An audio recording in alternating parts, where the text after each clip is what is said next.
राधे राधे। आप सबका हमारे श्री राधा गोविंद मैथ क्लासेस में स्वागत है। हम क्लास 10 चैप्टर 8 का एक्सरसाइज 1.1 का क्वेश्चन नंबर फर्स्ट समझेंगे, इसको कैसे सॉल्व करना है। ठीक है, हमारे पास क्वेश्चन में गिवन है ट्राइंगल ए बी सी, जहाँ पर बी कैसा है, राइट एंगल है, ए बी का वैल्यू 24 सेंटीमीटर, बी सी का वैल्यू 7 सेंटीमीटर गिवन है। आपको क्या फाइंड आउट करना है, साइन ए फाइंड आउट करना है, कॉस ए फाइंड आउट करना है। सेकंड क्वेश्चन साइन सी कॉस सी फाइंड आउट करना है। तो ऐसे क्वेश्चन को सॉल्व करने के लिए सबसे पहले हम क्या बनाएंगे, राइट एंगल ट्राइंगल। तो राइट एंगल ट्राइंगल बनाया। राइट एंगल ट्राइंगल बनाने के बाद उसने बोला कि बी पर आपका 90 डिग्री, तो हमने इसको बी दे दिया। अब आपकी मर्जी, चाहे आप इसको ए दो या सी दो। ये ए हो गया, बी हो गया और ये सी। अब इसमें हम वैल्यू क्या करेंगे, पुट कर देंगे। ए बी का वैल्यू कितना है 24 सेंटीमीटर, बी सी का वैल्यू कितना है 7 centimetre.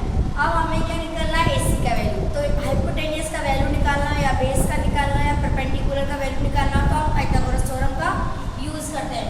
Using Pythagoras theorem, hypotenuse का square is equal to base का स्क्वायर प्लस परपेंडिकुलर का स्क्वायर। मैंने अभी इसको बेस कंसीडर किया है। निकालते हैं हम हाइपोटेन्यूज का स्क्वायर। बेस का वैल्यू 24 है तो 24 का स्क्वायर, परपेंडिकुलर का वैल्यू 7 है तो 7 का स्क्वायर। यहाँ से हमारे पास कितना है, 24 का स्क्वायर कितना होता है 576, ठीक है। एंड 7 का स्क्वायर कितना होगा 49। आ जाओ इसको ऐड करते हैं। देखो 9 और 6 15, कैरी 1 आ गया।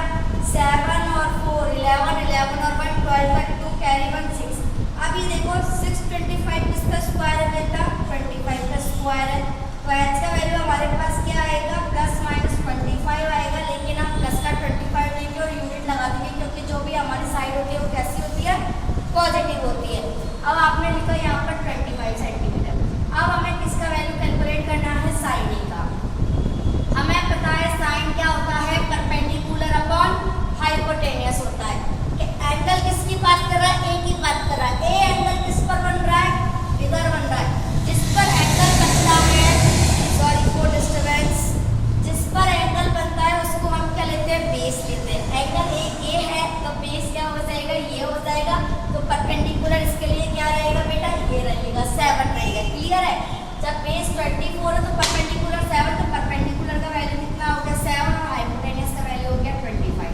सेम अब कॉस ए का वैल्यू, ए एंगल के लिए बेस ये है 24, परपेंडिकुलर क्या है 7 और कॉस का फॉर्मूला क्या होता है, बेस अपॉन हाइपोटेन्यूस। तो बेस क्या है ए के लिए 24 और हाइपोटेन्यूस हो गया 25।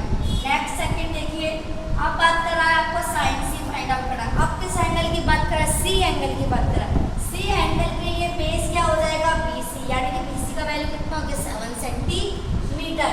जब सी एंगल की बात कर रहा है तो बेस ये होगा, तो परपेंडिकुलर क्या हो जाएगा, ये हो जाएगा, ए बी हो जाएगा। तो साइन का फॉर्मूला क्या होता है, परपेंडिकुलर अपॉन हाइपोटेन्यूस। सी के लिए परपेंडिकुलर क्या रहेगा 24 रहेगा, यानी कि 24 और हाइपोटेन्यूस तो वही रहेगा। और इसका वैल्यू फाइंड आउट करना है कॉस सी का। तो देखो बच्चे मेनली मिस्टेक किसमें करते हैं, इस एंगल में करते हैं। आपको एंगल को कैसे नोटिस करना है कि जिस एंगल की बात कर रहे हैं ना, उस एंगल को बेस मानना है। सी की बात किया तो सी के लिए ये बेस है, ये बेस है, तो उसके जस्ट अपोजिट सामने ही क्या हो जाएगा, परपेंडिकुलर हो जाएगा। कॉस का फॉर्मूला होता है बेस अपॉन हाइपोटेन्यूस। अब एंगल सी के लिए बेस क्या होगा, बीसी होगा। बीसी का वैल्यू कितना 7 और हाइपोटेन्यूस का वैल्यू क्या है 25।